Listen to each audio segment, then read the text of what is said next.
اسے پکڑ کر یلواج چنگیز خان کے پاس لے گیا، اس کا سر جھکایا۔ اس کے سر پر خلیفہ بغداد کی طرف سے ایک پیغام لکھا ہوا تھا۔ اس پیغام میں چنگیز خان کو ترغیب دی گئی تھی کہ وہ مسلمانوں کے سلطان علاء الدین خوارزم شاہ پر جس قدر جلد ممکن ہو حملہ کرے اور اس کی مملکت پر قبضہ کر لے۔ یہ خلیفہ بغداد کی سب سے بڑی خواہش ہے۔ اس پیغام اور طریقہ پیغام کو دیکھ کر چنگیز خان کچھ دیر تک مسکراتا رہا۔ اس کے بعد یلواج اور جس کے سر پر پیغام کندہ کر کے بھیجا گیا تھا، دونوں کو چنگیز خان نے نشستوں پر بیٹھنے کے لیے کہا۔ جب وہ بیٹھ گئے تب چنگیز خان نے یلواج کی طرف دیکھا، پھر کہنے لگا، تمہارا اس پیغام کے متعلق کیا خیال ہے؟ اس پر یلواج مسکرایا اور چھاتی تانتے ہوئے کہنے لگا، میں سمجھتا ہوں اس پیغام پر عمل کرنا چاہیے اور تاخیر سے کام نہیں لینا چاہیے۔ اس طرح شمال مشرق کے بعد جنوب اور مغرب کی طرف سے بھی ہماری مملکت محفوظ ہو جائے گی۔ چنگیز خان مسکرایا، پھر یلواج کو مخاطب کر کے کہنے لگا، بغداد سے آنے والے وفد کے ارکان کو اپنے ساتھ لے جاؤ، ان کی خوب تواضع اور آؤ بھگت کرو، ان کی حیثیت ہمارے شہر میں بہترین مہمانوں کی سی ہوگی۔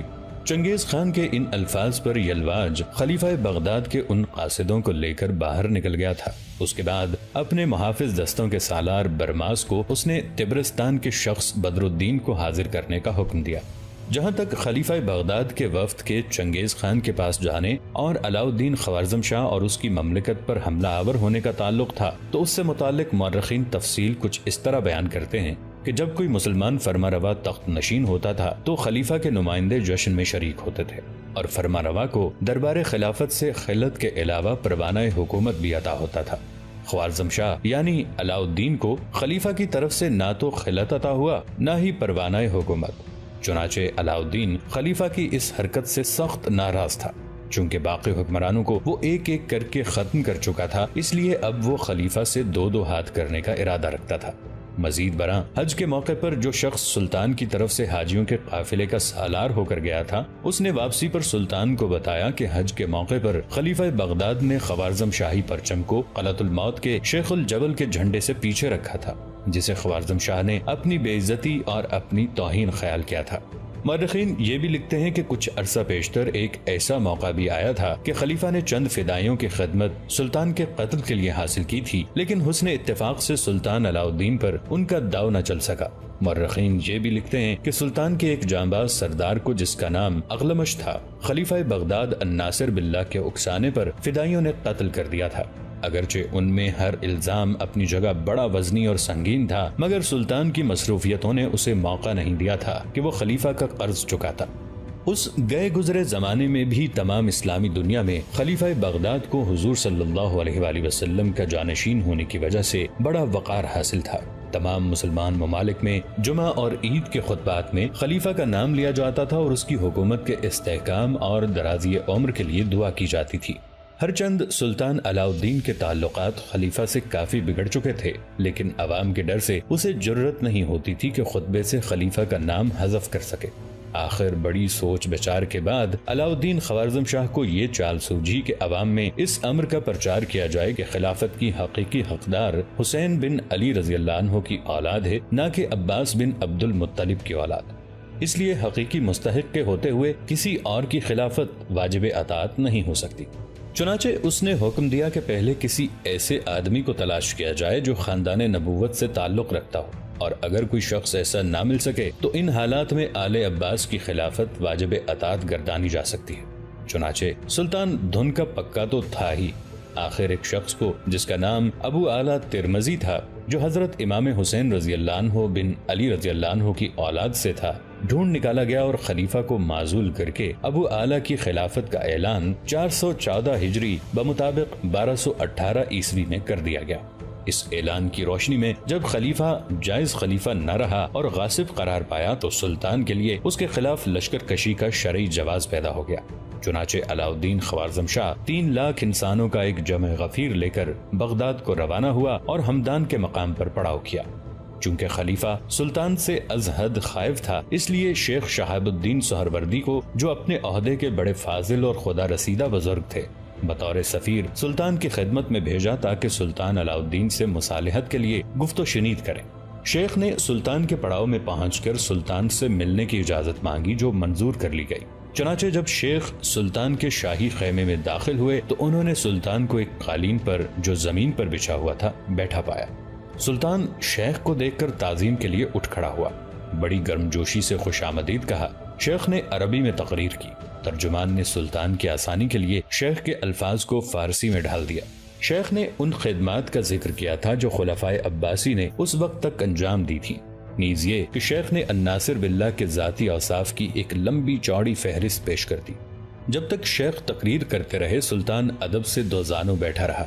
جب شیخ تقریر کر چکے تو سلطان نے کہا، میں آپ کی اس بات سے اتفاق کرتا ہوں کہ مسلمانوں کے خلیفہ میں وہ تمام اوصاف پائے جانے چاہیے جن کا ذکر آپ نے کیا ہے، لیکن افسوس ہے کہ موجودہ خلیفہ ان اوصاف سے قطعاً عاری ہے، اس لیے میں نے اس خلیفہ کو معزول کر کے اس کی جگہ ایک ایسے آدمی کو مقرر کیا ہے جو ان تمام اوصاف کا حامل ہے۔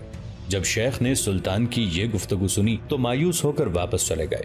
خوارزم شاہ ہمدان سے روانہ ہو کر اسد آباد کے پاس حلوان نامی ایک مقام پر رات گزارنے کو ٹھہرا۔ جاڑے کا موسم تھا۔ پہلی رات کو ہی اس شدت کی برف باری ہوئی کہ سلطانی لشکر کے تمام مویشی، گھوڑوں اور لشکریوں کی کافی تعداد برف میں دب کر مر گئی۔ اب آگے جانے کا سوال ہی پیدا نہیں ہوتا تھا۔ چنانچہ سلطان وہاں سے واپس ہو کر پھر ہمدان آ گیا۔ جب برف پگھلنے لگی اور راستے صاف ہو گئے تو وہاں سے رے اور رے سے خوارزم چلا گیا۔ ان حالات میں خلیفہ بغداد الناصر بھی حرکت میں آیا۔ چنانچہ اس نے کچھ قاصد تیار کیے۔ ان قاصدوں کو اس نے چنگیز خان کے وزیر یلواج کی معرفت چنگیز خان کے نام پیغام دینے کا ارادہ کیا۔ مورخین لکھتے ہیں کہ محمد یلواج چنگیز خان کے دربار میں وزارت کے منصب پر فائز تھا۔ چنگیز خان کو خوارزم شاہ پر حملے کے لیے خلیفہ بغداد نے اکسایا تھا۔ چنانچہ سلطان علاء الدین خوارزم شاہ کے ڈر سے پیامبر کے منڈے ہوئے سر پر یہ پیغام سوئیوں سے کھودا گیا تھا۔ جب اس کے بال اچھی طرح اگائے تب اسے چنگیز خان کے دربار میں بھیجا گیا تاکہ اگر پیامبر پکڑا بھی جائے تو پیغام کی نوعیت کا علم نہ ہو۔ اس طرح خلیفہ بغداد الناصر نے ایک شخص کے سر پر پیغام لکھ کر چنگیز خان کے وزیر محمد یلواج کی معرفت چنگیز خان تک پہنچایا اور یہ پیغام اس تک پہنچ گیا، جس میں چنگیز خان کو مسلمانوں کے سلطان علاء الدین خوارزم شاہ پر حملہ آور ہونے کی ترغیب دی گئی تھی۔ اس کے بعد چنگیز خان کے محافظ دستوں کے سالار برماس نے دوسرے شخص بدر الدین کو پیش کیا تو بدر الدین نے بھی چنگیز خان کو یہ مشورہ دیا کہ سلطان علاء الدین خوارزم شاہ پر حملہ آور ہوا جائے۔ اس نے چنگیز خان پر یہ بھی انکشاف کر دیا کہ سلطان علاء الدین کی مملکت میں انتشار اور نا اتفاقی کا دور دورہ ہے۔ اس نے چنگیز خان کو یہ بھی بتایا کہ خلیفہ بغداد نے اپنے چند نامور نجومی بھی سلطان علاء الدین خوارزم شاہ کی طرف بھجوائے ہیں جو اس کے ساتھ کام کرتے ہوئے ستاروں کے گمراہ کن اثرات سے خوفزدہ کرتے رہیں گے۔ اس بدر الدین سے متعلق مورخین لکھتے ہیں کہ اس کا پورا نام بدر الدین عمید تھا اور یہ کچھ عرصہ پیشتر تک سلطان علاء الدین خوارزم شاہ کی طرف سے تبرستان کا حاکم ہوا کرتا تھا۔ اس کے چچا اور والد کو سلطان نے کسی جرم کی وجہ سے قتل کرا دیا تھا، لہٰذا بدر الدین ناراض ہو کر سلطان کی خدمت سے علیحدہ ہو گیا تھا۔ چنانچہ سلطان سے انتقام لینے کے لیے یہ بدر الدین چنگیز خان کی خدمت میں حاضر ہوا اور اسے سلطان علاء الدین خوارزم شاہ پر حملہ آور ہونے کے لیے انگیخت کیا۔ جہاں تک اس بدر الدین نے نا اتفاقی کا ذکر کیا تو اس سے متعلق مورخین مزید وضاحت کرتے ہوئے لکھتے ہیں کہ سلطان علاء الدین کی والدہ ترکان خاتون بڑی خودسر اور ضدی عورت تھیں۔ علاء الدین کے باپ تکش کے زمانے میں بارہا ایسا ہوا تھا کہ جب بھی سلطان اور ملکہ کا امور سلطنت میں اختلاف ہوتا تو کامیابی کا صحرا ہمیشہ ملکہ کے سر بند تھا۔ سلطان کو والدہ کے اس دخل در معقولات کا علم تھا اور وہ اسے انتہا درجہ ناپسند کرتا تھا۔ جب سلطان علاء الدین تخت نشین ہوا تو اس کی والدہ نے حسب سابق ہر چھوٹی موٹی بات میں دخل اندازی شروع کر دی، لیکن چونکہ سلطان اپنے والد کی بے بسی کا چشمدید گواہ تھا اس لیے وہ اپنی ماں کی دخل اندازی کا سختی سے مقابلہ کرتا اور کامیاب رہتا۔ اس وجہ سے سلطان کے تعلقات اپنی والدہ سے کشیدہ رہتے تھے، جبکہ سلطان کی والدہ ترکان خاتون کا تعلق ترکوں کے ایک ایسے قبیلے سے تھا جو سلطان علاء الدین خوارزم شاہ کے دربار میں بڑا با اثر تھا اور سلطان ان سے دبتا تھا۔ بدر الدین کو اس ناچاقی کا علم تھا اور اسے اس امر کا بھی واضح اندازہ تھا کہ اگر ترکان خاتون کے قبیلے سرداران لشکر اور سلطان کے درمیان کسی وجہ سے بے اعتمادی کی فضا پیدا کر دی جائے تو سلطان علاء الدین کی حالت اور بھی پتلی ہو جائے گی اور وہ منگولوں کے مقابلے میں آنے کی جرت ہی نہیں کر سکے گا۔ اس بنا پر مورخین لکھتے ہیں کہ اس نے چنگیز خان کی خدمت میں حاضر ہو کر اسے تمام حالات سے آگاہ کر کے سلطان اور اس کے ننھیال کے درمیان اختلافات کی خلیج کو وسیع کرنے کا مشورہ دیا اور یہ تجویز پیش کی کہ خان اعظم ترکوں کے اس قبیلے کی طرف سے سلطان کے خلاف اور اپنے ساتھ وفاداری کا ایک فرضی خط لکھوا کر قاصد کے حوالے کر دے اور اسے ہدایت دے کہ وہ یہ خط لے کر کسی ایسے مقام سے گزرے کہ سلطان کے آدمی اسے دیکھ لیں اور خط پکڑا جائے اور سلطان اپنے ننھیال سے بدگمان ہو جائے۔ چنانچہ ایسا ہی ہوا۔ ننھیال والوں کو بھی خط کا علم ہو گیا۔ چونکہ انہیں اصل حالات کا علم نہیں تھا، لہٰذا وہ سمجھے کہ خود سلطان نے انہیں رسوا کرنے کے لیے جال سازی کی ہے۔ اس وقت تک وہ اس لیے سلطان کے ہم رکاب چلے آ رہے تھے کہ ان کی ماں ان کے قبیلے کی بیٹی تھی۔ اب جب یہ صورتحال پیدا ہو گئی تو انہوں نے یہ منصوبہ سوچا کہ رات کے اندھیرے میں سلطان کو قتل کر کے چنگیز خان کے لشکر میں شامل ہو جائیں، لیکن یہ منصوبہ سلطان کی خفیہ پولیس کی فرض شناسی کی وجہ سے ناکام ہو گیا۔ بدر الدین کو فارغ کرنے کے بعد چنگیز خان نے سمرقند کے تاجر کو پیش کرنے کا حکم دیا۔ جب تاجر چنگیز خان کے سامنے گیا تو اس نے دیکھا کہ وہ تاجر خوب دراز قد، کڑیل جسم اور کسے ہوئے تن کا مالک نوعمر نوجوان تھا۔ چنگیز خان کچھ دیر تک گہری نگاہوں سے اس کا جائزہ لیتا رہا۔ اس کی پیشانی، اس کا چہرہ بتاتا تھا کہ وہ کسی بہت بڑے مقصد کے لیے پیدا کیا گیا ہے۔ اس کی بڑی بڑی آنکھوں میں ایک مخصوص چمک تھی، چہرے پر سوالات کی بھرمار، آنکھوں میں ایک جستجو بھری ہوئی تھی۔ کچھ دیر تک اس کا جائزہ لینے کے بعد چنگیز خان نے اپنے ہونٹوں پر زبان پھیری، پھر اسے مخاطب کیا، تمہارا نام کیا ہے؟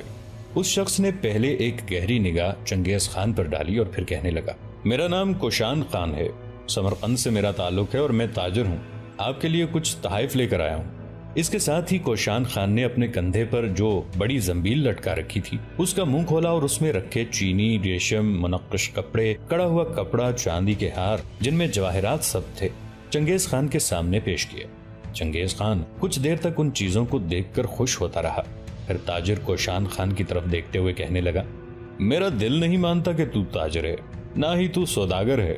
چنگیز خان یہیں تک کہنے پایا تھا کہ کوشان خان بولا اور کہنے لگا، خاقان آپ کا اندازہ درست ہے، میرا نام جیسا کہ میں بتا چکا ہوں کوشان خان ہے، سمرقند سے میرا تعلق ہے۔ سمرقند میں نے آپ سے متعلق بہت کچھ سنا کہ آپ خود بہت بڑے سورما ہیں اور آپ کے لشکر کے اندر بھی بڑے بڑے تیغ زن اور جابر قسم کے شمشیر زن ہیں۔ چنانچہ مجھے شوق ہوا کہ آپ کی سرزمینوں میں داخل ہو کر دیکھوں کہ آپ لوگوں کا تمدن، آپ لوگوں کا رہن سہن کیسا ہے، اور یہ کہ آپ کے ہاں کس قسم کے اور کس درجے کے اچھے اور عمدہ تیغ زن ہیں۔ یہاں تک کہنے کے بعد کوشان خان رکا، پھر کہنے لگا، لیکن یہاں آ کر مجھے مایوسی ہوئی، مجھے آپ کے اس شہر میں کوئی ایسا اچھا تیغ زن دکھائی نہیں دیا جس سے میں متاثر ہو سکوں۔ کوشان کے ان الفاظ کو چنگیز خان نے ناپسند کیا تھا۔ لمحہ بھر کے لیے اس کی پیشانی پر بل پڑ گئے تھے۔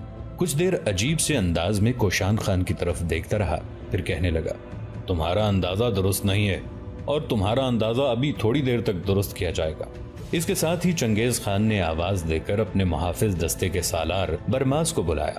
جب وہ چنگیز خان کے سامنے آیا تو برماس کو مخاطب کر کے چنگیز خان کہنے لگا، سارے سالاروں اور میرے بیٹوں کا اجلاس بڑے شامیانے میں طلب کر لو۔ برماس وہاں سے ہٹ گیا۔ تھوڑی دیر بعد وہ لوٹا اور چنگیز خان کو انتظامات مکمل کرنے کی اطلاع دی۔ اس پر چنگیز خان کوشان خان کو مخاطب کر کے کہنے لگا، تم میرے ساتھ آؤ۔ کوشان خان چنگیز خان کے پیچھے پیچھے ہو لیا۔ چنگیز خان ایک بہت بڑے شامیانہ نما خیمے میں داخل ہوا۔ وہاں بہت سے لوگ جمع تھے۔ چنگیز خان جب وہاں داخل ہوا تو اس کی تعظیم کے لیے سب لوگ اٹھ کھڑے ہوئے تھے۔ اس موقع پر خلیفہ بغداد کی طرف سے آنے والا وفد اور بدر الدین موجود تھے۔ چنگیز خان نے ایک خالی نشست پر کوشان خان کو بیٹھنے کے لیے کہا۔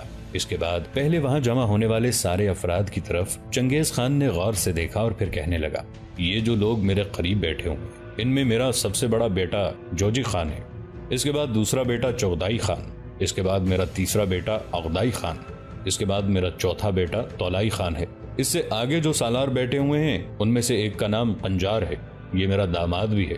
پھر آگے کشتمور ہے، کشتمور کے بعد جائسی ہے، جائسی کے بعد پیلگوش ہے، پیلگوش کے بعد قراچہ ہے، قراچہ کے بعد برماس ہے۔ یہ میرا بہترین سالار ہونے کے ساتھ ساتھ میرے محافظ دستوں کا سالار بھی ہے۔ برماس کے بعد صوبدائی ہے، توشکا بکاک ہے، علق ہے، استکو ہے، تکائی ہے، جبی نویان ہے، اور اس کے علاوہ دوسرے چھوٹے سالار بیٹھے ہوئے ہیں۔ تم کہتے ہو کہ ہماری سرزمینوں میں داخل ہونے کے بعد تمہیں کوئی اچھا تیغزن نظر نہیں آیا۔ یہ جتنے نام ہیں بولو، ان میں سے کس کے ساتھ تم تیغزنی کا مقابلہ کرنے کے لیے تیار؟ بظاہر تم کہتے ہو کہ تم ایک تاجر ہو،